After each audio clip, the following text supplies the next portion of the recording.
나누실 하나님 말씀은 출애굽기 14장 1절에서 14절까지 말씀을 저와 여러분이 한 절씩 교독하시죠. 여호와께서 모세에게 말씀하여 이르시되 이스라엘 자손에게 명령하여 돌이켜 바다와 믹돌 사이에 비아 이곳 앞 곧 바하슬본 맞은편 바닷가에 장막을 치게 하라. 바로가 이스라엘 자손에 대하여 말하기를 그들이 그 땅에서 멀리 떠나 광야에 갇힌 바 되었다 하리라.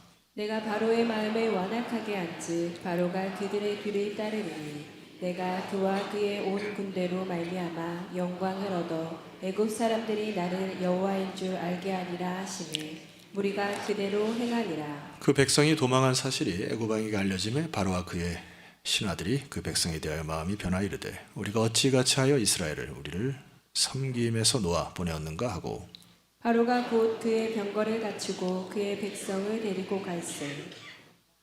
선발된 병거 600대와 애굽의 모든 병거를 동원하니 지휘관들이 다 거느렸더라. 여호와께서 애굽 왕 바로의 마음을 완악하게 하셨으므로 그가 이스라엘 자손의 뒤를 따르니 이스라엘 자손이 담대히 나갔습니다. 애굽 사람들과 바로의 말들 병거들과 그 마병과 군대가 그들의 뒤를 따라 바알스본 맞은편 비하이롯 곁 해변 그들이 장막 친 데에 미치니라. 바로가 가까이 올 때에 이스라엘 자손이 눈에 들어 본즉 애굽 사람들이 자기들 뒤에 이른지라. 이스라엘 자손이 심히 두려워하여 여호와께 부르짖고 그들이 또 모세에게 이르되 애굽에 매장지가 없어서 당신이 우리를 이끌어내어 이 광야에서 죽게 하느냐 어찌하여 당신이 우리를 애굽에서 이끌어내어 우리에게 이같이 하느냐. 우리가 애굽에서 당신에게 이른 말이 이것이 아니냐 이르기를 우리를 내버려 두라. 우리가 애굽 사람을 섬길 것이라 하지 아니하더냐. 애굽 사람을 섬기는 것이 광야에서 죽는 것보다 낫겠노라. 모세가 백성에게 이르되 너희는 두려워하지 말고 가만히 서서 여호와께서 오늘 너희를 위하여 행하시는 구원을 보라. 너희가 오늘 본 애굽 사람을 영원히 다시 보지 아니하리라. 여호와께서 너희를 위하여 싸우시리니 너희는 가만히 있을지니라. 아멘. 제가 요즘에 뇌과학에 조금 관심이 있어서 이런저런 책들을 좀 보고 있는데 뇌 속에 뇌가 있다라는 책이 있습니다. 그 안에 이제 여러 가지 그림을 통해서 설명을 하는데 여러분의 그림 하나 보여드리도록 하겠습니다. 뭔 그림 같습니까? 아마 지금 전혀 감을 못 잡을 텐데 이 그림을 가만히 보시게 되면은 암소 머리가 크게 생각하고 보면은 암소가 보여요. 안 보입니까? 자, 아가페 암소 머리가 보이신 분은 손을 들어 표현하시면 네. 안 보여요? 한 3분의 1 정도 보이고 회중 가운데 암소 머리가 보이는 분 분명히 있습니다. 분명히 있어요. 3분의 1, 4분의 1밖에 안 되고 맨 밑에가 입이고요. 그 왼쪽에가 이 귀가 까만 게 귀고 이렇게 갈고리처럼 된 게 눈입니다. 그래서 전체가 암소 머리처럼 돼 있어요. 그림을 없애주시고 이 저자의 논리는 우리의 감각 체계가 완벽하지 않다는 것입니다. 여러분 어떤 사람은 이게 암소 머리로 보이고 보이지가 않은 것이죠. 그러니까 어떤 정보가 우리한테 들어오면은 우리의 뇌는 해석의 과정을 통해서 보기 시작한다라는 것이죠. 그러니까 단순히가 눈으로 본다라는 게 아니에요.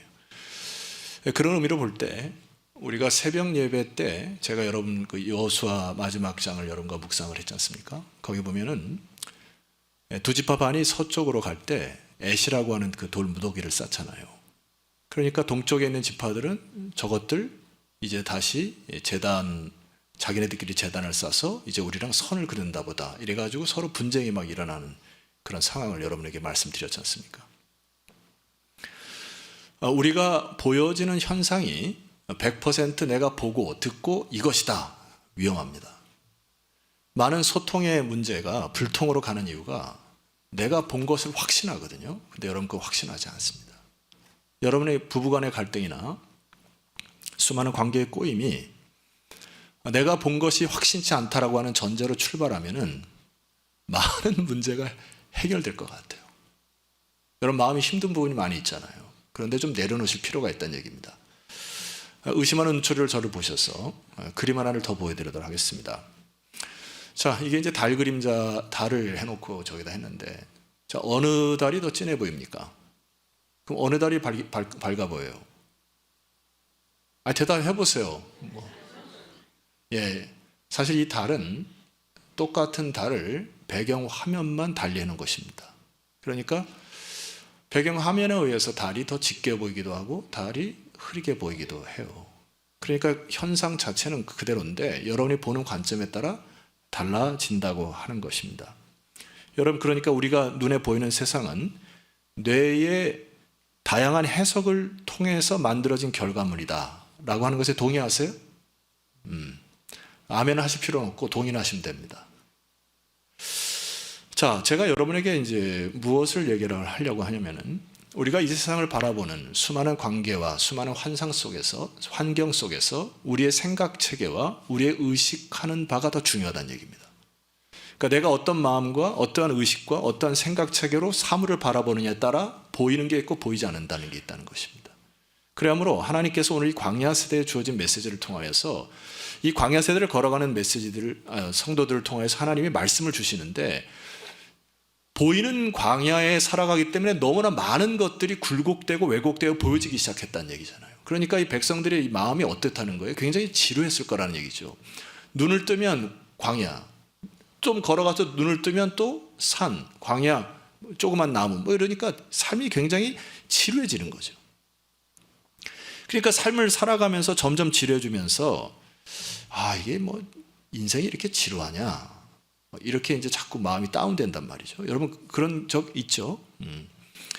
제가 한번 중국에 처음 그 선교 여행을 가가지고 이쪽에서 저쪽으로 하는데 한 6시간 정도 버스를 타고 가야 된다 그래요. 그래서 처음에 중국 갔으니까 굉장히 광활하고 마음이 확 터지지 않습니까? 그래서 버스를 타고 이제 광야를 보면서, 야, 중국이 이렇게 넓구나 하고, 이제 제가 이제 어렸을 때에 우리 가평 초입에 보면 미류나무가, 큰 나무가 두 그루가 있었거든요. 그래서 미류나무 꼭대기에 이런 노래 부르면서 다니고 그랬는데, 미류나무는 제가 정확히 알죠.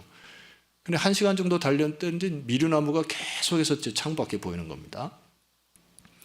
미류나무가 참 많구나. 그리고 이제 잠을 청하고 한 2시간 정도 잠을 잤나요? 눈을 딱 떴더니 창가를 봤더니 또 미류나무가 6시간 동안 달리는데 미치겠더라고요. 그러니까 지루하고, 이 광야란 대지에 전 세계 여러분 그 나무젓가락은 중국에서 다 생산한다는 얘기가 있을 정도로 미류나무가 아주 이게 지루한 거, 인생이 좀 느껴져요. 근데 여러분, 광야를 살아가니까 지루하면 그대로 참을 만한데 뭐가 더 이렇게 좀 엄습하냐면, 두려움이 이정표가 없거든요. 그러니까 광야를 사실 이렇게 좀 뺑뺑이를 돌게 하셨잖아요. 그러니까 이게 한 바퀴 돌아가지고 한 며칠을 걸었는데 왔는데 그 자리 아니야? 이런 적 느낀 적이 있으시잖아요. 제가 이제 선교제 후배들을 데리고 한번 그 이슬람권을 갔는데 선교사랑 연락이 안 되고 한나절을 제가 이제 인솔을 했어야 되는데, 제가 지금 해서 팩트를 얘기합니다. 사실 제가 그때 길을 잃어버렸어요. 근데 저 후배들한테 얘기 안 하고, 야, 우리 선교사님 만나러 간다 그래서 한 3-4시간을 돌았는데, 다 돌고 나니까 그 자리에 다시 온 거야. 그러니까 리더자로서 두려움, 야, 이거 어떡하지? 여기 낯선 땅에서 잃어버려야 되나? 이거 어떻게 되나? 선교사 연락도 안 되고 그래가지고 힘들었던 때가 있습니다. 광야를 살면서 뭐가 제일 어려울까요? 끝이 언제인지 모른다는 게 굉장히 좀 낭망하고 절망할 수밖에 없죠. 그러니까 소망이 사라진다는 게 굉장히 두려움으로 왔을 것이라는 생각이 듭니다. 우리의 인생도 비슷하죠. 우리의 인생이 언제 끝이 있을지, 내 이 길에 끝이 있을지, 이 부분입니다. 근데 가장 광야를 지나면서 큰 이슈, 큰 어려움은 두려움, 이 두려움은 바로 죽음에 대한 공포라고 생각이 됩니다. 그래도 이집트에 샀을 때는 도시 생활을 함으로 먹고 사는 일에는 별로 문제가 없었는데, 광야를 살다 보니까 먹을 것 걱정을 해야 되고, 또 야생 곤충이나 야생 생물의 위협에 대해서, 죽음에 대해서 걱정해야 되고, 밤에는 춥고 낮에는 덥고 이러니까 죽음이라고 하는 것에 대한 공포가 굉장히 컸었으리라 생각이 듭니다. 여러분 동의하세요? 그러니까 이들이 평소와 다른 그들이 갖고 있는 상황이 염려와 두려움이 꽉 차 있었을 것이다 생각이 됩니다. 그래서 히브리 성경에 이제 염려와 두려움을 분석을 해보면 세 가지 뜻이 있어요. 첫 번째는 부서뜨린다. 두 번째는 약하게 한다. 세 번째는 숨통을 조인다라는 뜻이 있습니다. 부서지고 약해지고 숨통이 조이니까 뭐가 좁아질까요? 시야가 좁아집니다. 마음이 좁아지고 보는 것이 인색해지고 궁색해지고, 바로 그러한 삶에 처해 있는 이스라엘 백성들을 향하여 하나님께서 광야를 통과하는 그들에게 메시지를 주는 것이 출애굽기입니다. 이 출애굽기 주기는 목적이 뭘까요? 이 말씀을 통하여 새로운 시야를 회복하라고요. 너의 시야가 아니라 하나님의 시야, 이 땅에 발을 딛고 서 있는 이 시간에 너의 생각이나 너의 시야가 아니고 하나님의 생각과 하나님의 시야를 회복하라고 이 출애굽기를 허락하신 거거든요. 자, 하나님이 모세를 통하여 그들에게 겪은 홍해 사건을 재해석을 하신 것이죠. 다시 한번 전제합니다. 우리가 본 것이 다가 아닙니다. 자, 먼저는 전체적으로 이 출애굽의 홍해 사건을 하나님이 재해석하시는 걸 보세요. 자, 1절 말씀입니다. 여호와께서 모세에게 말씀하여 이르시되, 2절입니다. 이스라엘 자손에게 명령하여, 뭘 명령하셨습니까? 돌이켜, 너희들이 가는 길을 돌이켜 바다와 믹돌 사이에 비하히로답 곧 바알스본 맞은편 바닷가에 장막을 치게 하라 했습니다. 이 상황을 맞닥뜨린 그 달란트를 갖고 있는 분들 중에 지형적으로 굉장히 뛰어난 분들이 계세요. 그러니까 어디를 가면, 저 같은 경우도 예를 들어 북쪽으로 가면 서쪽이 어디고 남쪽이 어디고 그냥 머릿속에 그려지거든요. 그래서 산을 가도 어느 쪽이 북쪽인지 남쪽인지 알아서 길을 잘 찾아가는 스타일 중에 하나입니다. 그러니까 여기에 많은 그 리더자들 중에 한 사람들은 지금 여기 바닷가에 장막을 칠 때 불길한데, 이제 이런 거를 느꼈을 거예요. 불안한데 우리 만약에 바로 군대가 쫓아오면 어디로 피신하지라고 하는, 예를 들어 우리가 어디 갔을 때 피할 길을 생각을 하고 움직여야 되는 것처럼 말이죠. 이게 그런 위기감에 몰려 있을 것이라 생각이 됩니다. 자, 이 상황을 본 바로의 시야를 보셔야 돼요. 바로가 3절 말씀 보니까 바로가 얘기를 합니다. 바로가 이스라엘 자손에 대해 말하기를 그들이 그 땅에서 멀리 떠나 어떻게 되었다고요? 광야에 갇힌 바 되었다. 이렇게 해석을 합니다. 이걸 우리말로 표현하면 뭐가 될까요? 도간에 든 쥐다. 그러니까 이제 가서 잡으면 된다. 지금 내 자존심을 10가지 재앙을 통해서 완전히 구겨놨거든요. 저 이스라엘 백성이. 그리고 장자까지 죽임을 당하니까 이 바로가 아주 약이 오를 때까지 오른 겁니다. 그러니까 이 상황 속에서 바닷가에 한 지역에 몰려있는 이스라엘 백성들 보고 저거는 도간에 든 쥐다 하고 뒤도 안 돌아보고 지금 진군 명령을 내립니다. 그래서 성경에 보니까 600대 병거와 모든 병거를 대동하여 진군합니다.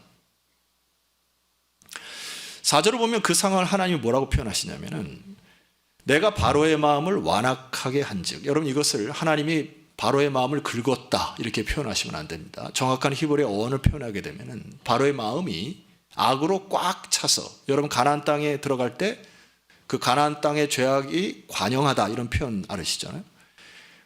꽉 차서 흘러 넘치는 상태가 되어, 이것을 신학적 용어로 가면 하나님이 허용하셨다 이렇게 표현할 수 있습니다. 그러니까 바로의 마음이 꽉 차서 지금 흘러 넘쳐서 그 안에 완전히 악으로 꽉 차서 이제 눈에 뭐밖에 안 보이는 거예요. 저것들 내가 도간에든지 한 번에 싹쓸이할 것이다 하고 눈에 막 도끼를 품고 달려가는 바로의 시야를 떠올리셔야 합니다.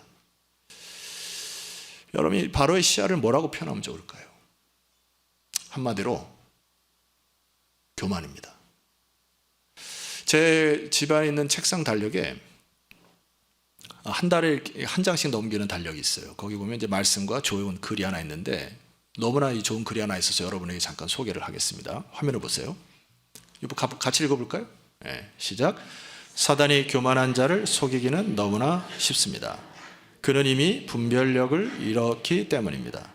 늘 자신을 낮추고 하나님 앞에 겸손하십시오. 예, 교만함으로 뭘 잃었다 했습니까? 분별력입니다. 지금 바로는 분별력을 상실했어요. 그러니까 오로지 저것들 죽이는 것밖에 관심이 없습니다. 이렇게 되면 화해가 없어요. 교만으로 패망합니다. 여러분, 우리가 교훈 하나 받아야 될 것은 인생을 살면서 때로는 과하게 주어지는 부가 있을 수 있습니다. 때로는 여러분의 위치가, 지위가 다른 사람보다 높이 올라갈 때가 있고, 혹은 권력이나 힘 같은 지위에 있을 때 정말 조심해야 될 것이 교만입니다. 왜입니까? 분별력을 상실하기 때문에 그래요. 내가 갖고 있는 권력과 힘으로, 내가 갖고 있는 재물에 마음이 빼앗겨서 교만함으로 분별력을 잃어 상처를 주고 악하게 삶을 살아갈 수 있다는 것, 여러분 이 사실에 교훈 받으셔야 합니다. 자, 두 번째 시야인데 백성들의 시야입니다. 9절 말씀 보니까 애굽 사람들과 바로의 말들 병거들과 그 마병과 그 군대가 그들의 뒤를 따라 바알스와 맞은편 비아이롯 곁 해변 그들이 장막 친 데에 가까이 이르렀습니다.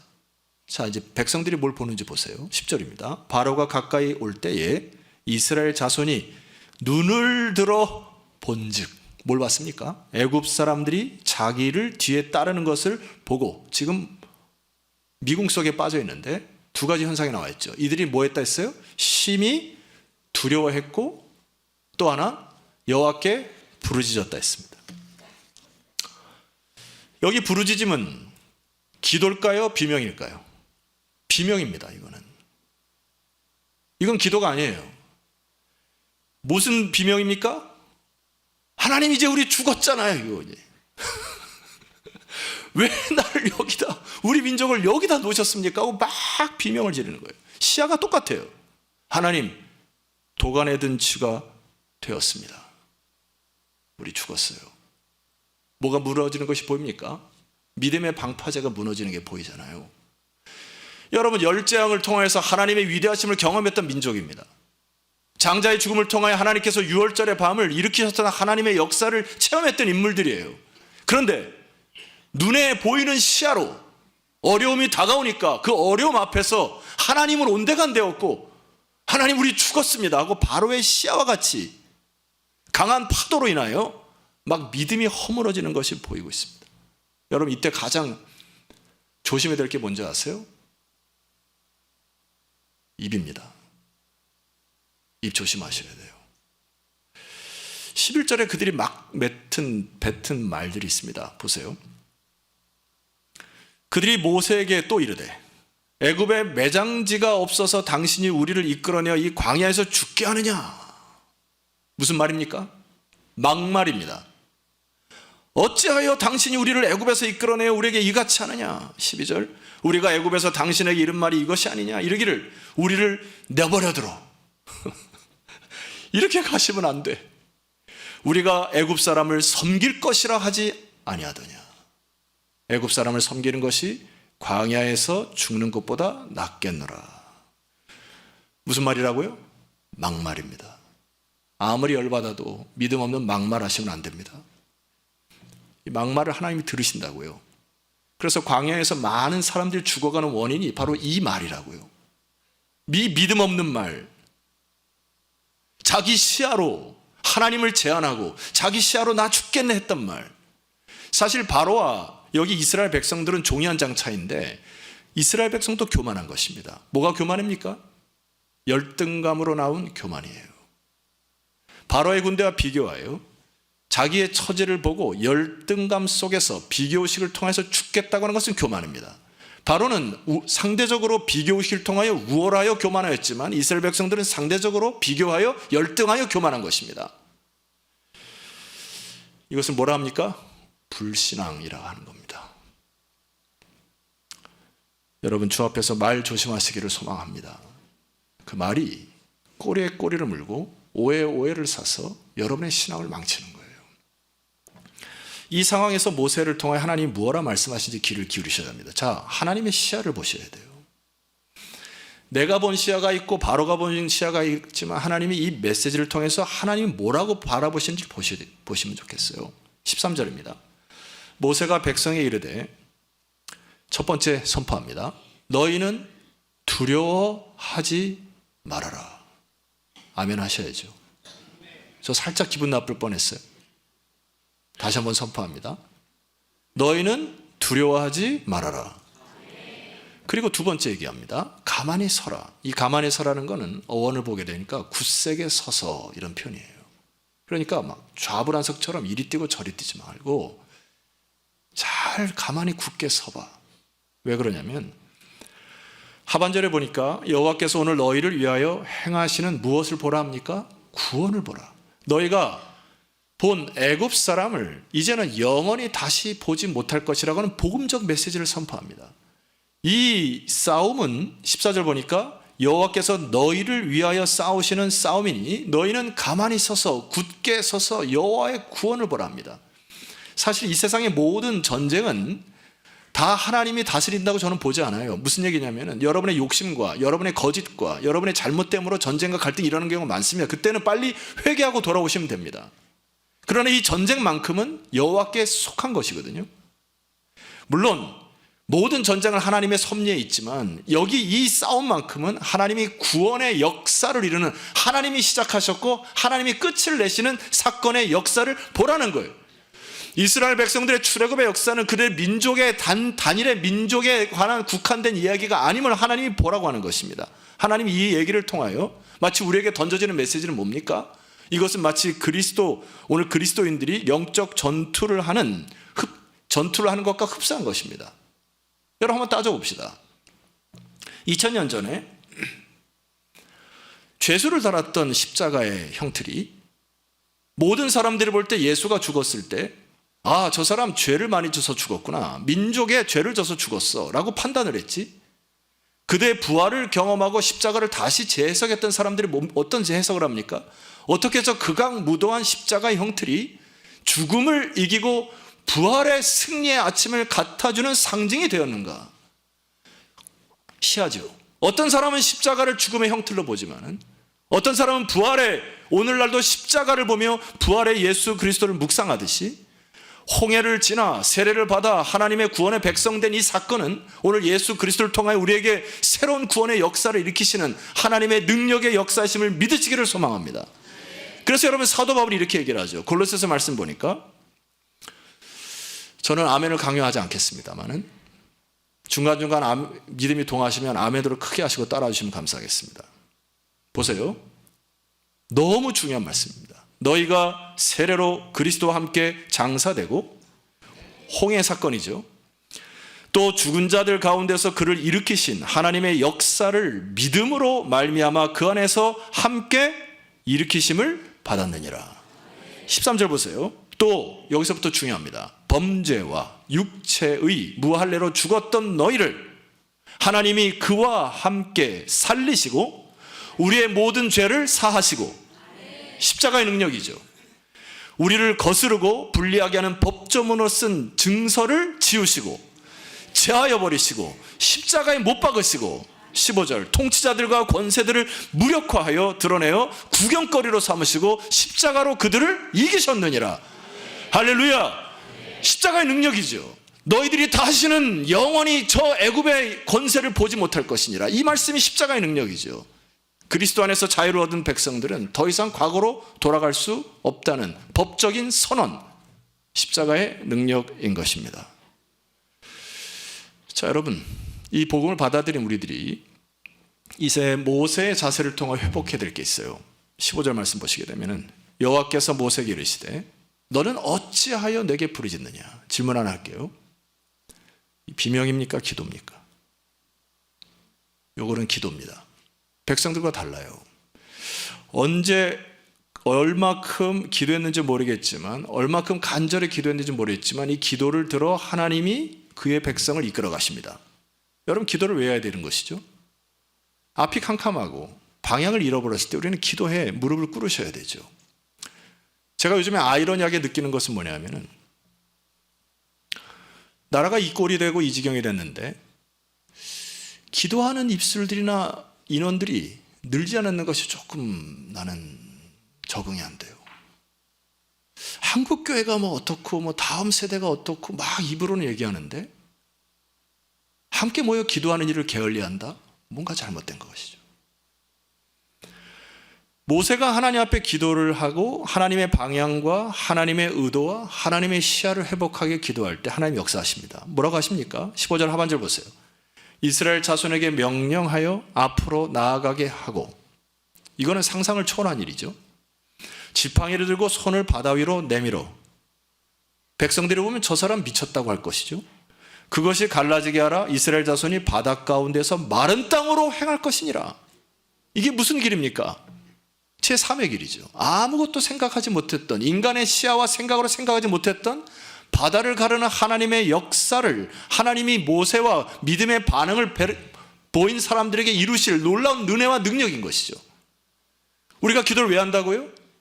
사방이 우겨쌈을 당하고 앞길이 감당하고 지루하고 열정이 다 떨어진 상황 속에서 하나님께 무릎 꿇어 하나님께 기도하기 시작할 때 하나님이 새로운 길을 여실 줄 믿으십니까?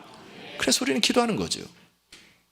우리가 암송하듯이 고린도서 10장 13절 한번 암송해 봅시다. 사람이 감당할 시험 밖에는, 방송부 없애주면은 시험 들겠죠? 사람이 시작. 사람이 감당할 시험 밖에는 너희가 당한 것이 없나니 오직 하나님은 미쁘사 너희가 감당하지 못할 시험 당함을 허락하지 아니하시고 시험 당할 즈음에 또한 피할 길을 내사 너희가 너로 능히 감당하게 하시느니라. 영어 성경에 보면 God will make a way out 이렇게 써 있습니다. 하나님이 새로운 길을 내신다. 모든 피할 길을 내시는 너의 하나님을 바라보고 시야를 회복하거라. 출애굽의 메시지죠, 이게. 여러분, 하나님이 이 출애굽을 통해서 이루고자 하시는 목적 하나가 있습니다. 그것은 출애굽기 14장 17절 말씀. 내가 애굽 사람들의 마음을 완악하게 할 것인즉 그들이 그의 뒤를 따라 들어갈 것인데 내가 바로와 그의 모든 군대와 그의 병거와 마병으로 말미암아 다 같이 영광을, 하나님의 목적 중에 하나입니다. 18절. 내가 바로와 그의 병거와 마병으로 말미암아 영광을 얻을 때에야 애굽 사람들이 나를 여호와인 줄 알리라 하시더니, 목적이 뭐라고요? 영광입니다. 하나님 이걸 통해서 하나님의 영광을 드러내시겠다. 역사적으로 보면 이 홍해 사건 이후에 애굽의 국격과 국력이 급감하게 쇠퇴합니다. 그래서 애굽이 더 이상 다시 일어서지 못하는 나라로 변해요. 그리고 수백 년 동안 이스라엘 백성들을 건드리지 않습니다. 왜 그럴까요? 여호와의 위대하심을 경험했어요. 하나님을 두려워했습니다. 성경 보면 마귀도 예수님을 보고 두려워 떤다 했습니다. 오늘 제가 두 번째 아이러니한 것은 하나님의 역사를 성경으로 보고 예수 그리스도 믿음으로 고백하는 하나님의 백성들이 하나님을 경외하거나 두려워하지 않은 것이 이상한 거예요.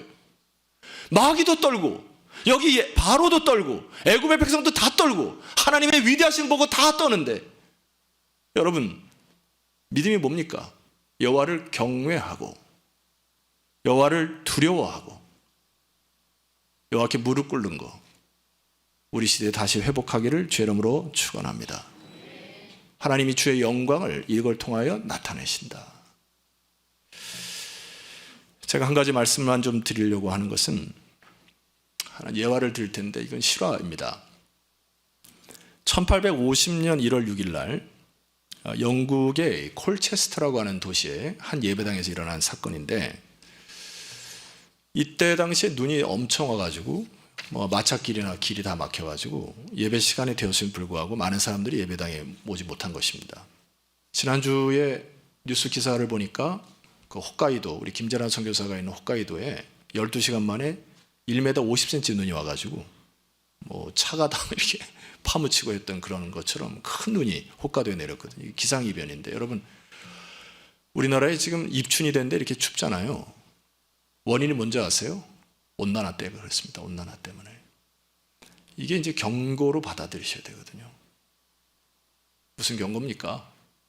인간의 탐욕으로 인하여서 환경이 망가지고 있다는 것을 깨달으셔야 되고, 저탄소 운동에 동참하셔야 되고, 물자를 아껴 쓰는 것에 동참하셔야 되고, 불 끄고 물 전력하고 아껴 쓰고 하는 것 동참하셔야 됩니다. 그래서 탄소 줄이기에 동참하셔야 돼요. 격기로 잠깐 샜는데 여기에 눈이 엄청 와가지고 이제 교회 집사님들이 많이 못 왔어요.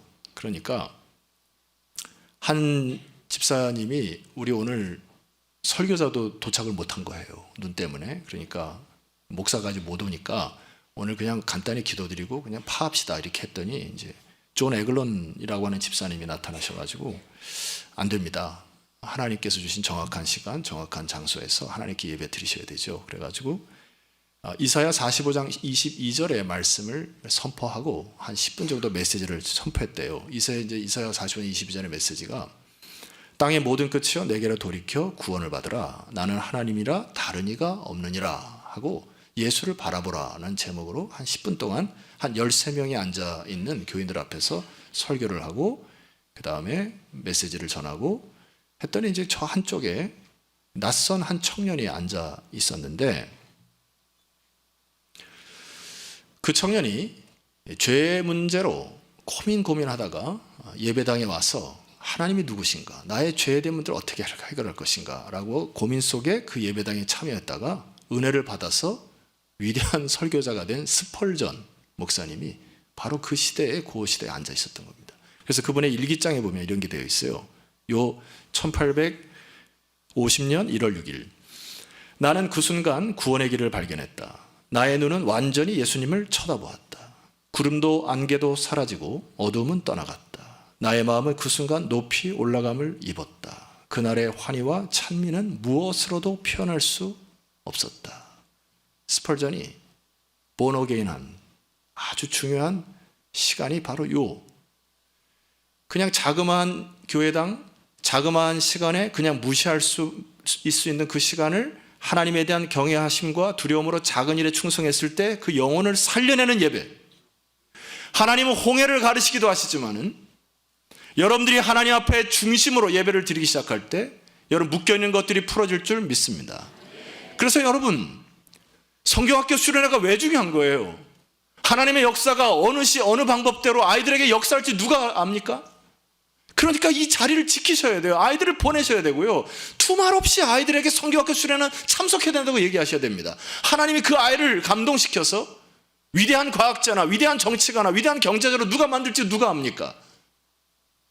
그래야말로 여러분 이 시대에 우리는 자녀들에게 힘을 다하여 신앙을 물려주는 유산운동이 회복되기를 소망합니다. 사도 바울이 예수를 만난 이후에 탄탄대로로 꺾은 게 아니에요. 탄탄대로 산 것이 아닙니다. 고난을 겪고 배가 파산하고 죽을 곱이 넘고 돌 맞고 막 이런 삶을 살면서도 영광스러운 주의 품에 안기기까지 좌절하지 않았던 것이 무엇입니까? 하루하루 눈을 떴을 때 예수를 바라보고 예수의 복음의 능력을 바라보고 오늘 우리들에게 생명의 말씀을 전하고 그것이 우리의 마음속에 살아 움직이는 것처럼 여러분 이번 한 주간도 하루하루 주님의 능력을 바라보시고 하나님의 시야를 회복하는 여러분 되기를 주의 이름으로 축원합니다. 자리에서 일어나셔서 우리 두 번 선포하고 이 찬양 드리길 원하는데 사도 바울의 놀라운 고백입니다. 제가 첫 번째 선포하고 여러분 두 번째 선포합시다.